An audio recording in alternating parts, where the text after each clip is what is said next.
But I would like perhaps just to give a few highlights. First of all, let's start with biological diversity in the world.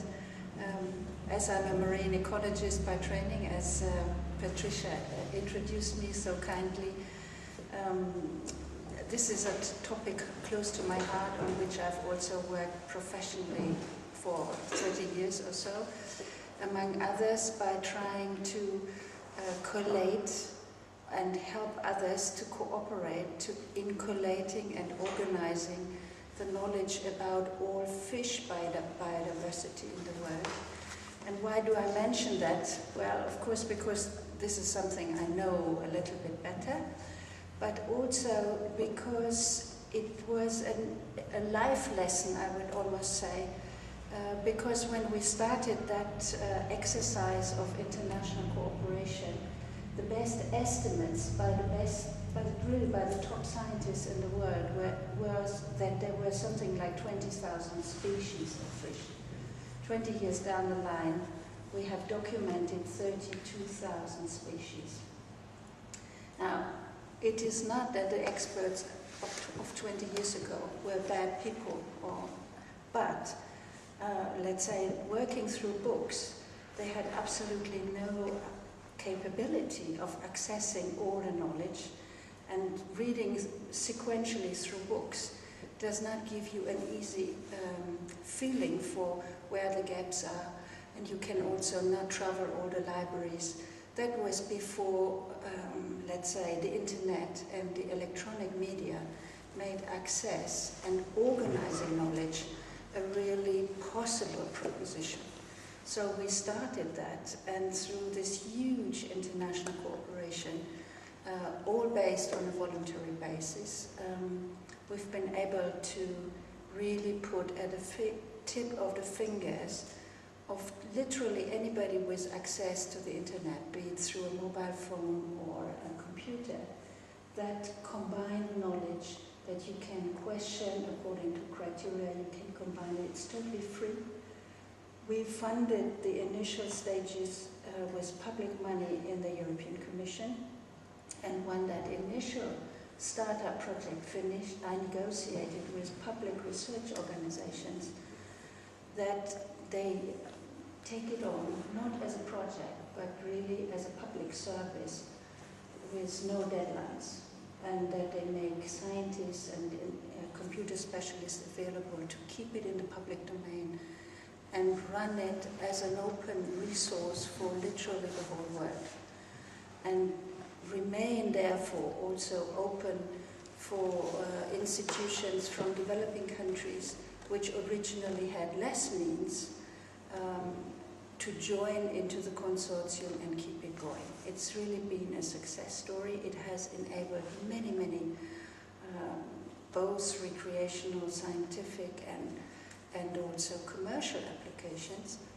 And it's been a very nice way of making people understand what biodiversity means and why it is important. You cannot protect what you don't know. So the first step is really trying to know, to study, and to make that available so that people from different angles can join in. Our dream is that this would be replicated for many other groups that create the ecosystems of the world in the sea and on the land, because they determine our living conditions and are very, very important for our very civilizations. Without them, even if we don't know, our civilization could not exist, because the living world is what produces our food, our shelter, our fiber that keeps us warm and everything else, and actually also affects the climate in no minor way. So biodiversity is hugely important for us in the biological world. It is also a very threatened public good, because through international traffic, people moving backwards and forwards, through tankers moving cubic kilometers of water in a very short time from one part of the planet to the other, releasing it there and injecting, you know, species that don't belong into those receiving ecosystems. We are at the moment witnessing really a huge string of extinctions, because when you introduce a new species into a settled environment, chances are that the new species has no enemies, no parasites, and so on, and could outcompete the local species on the one hand, and on the other it can be a vector for all kinds of bacteria and various other things that disrupt the local structures. Current extinction rates of biological diversity are about 1,000 times the background ratios, which we have estimated over long historical periods. It's quite, you know, perhaps you don't realize in daily lives, but the urbanization processes, the fact that we channel, we manage all the rivers, we destroy a lot of natural habitat, and that has a huge effect on biological diversity. You may have noticed that there are lots less insects around in summer.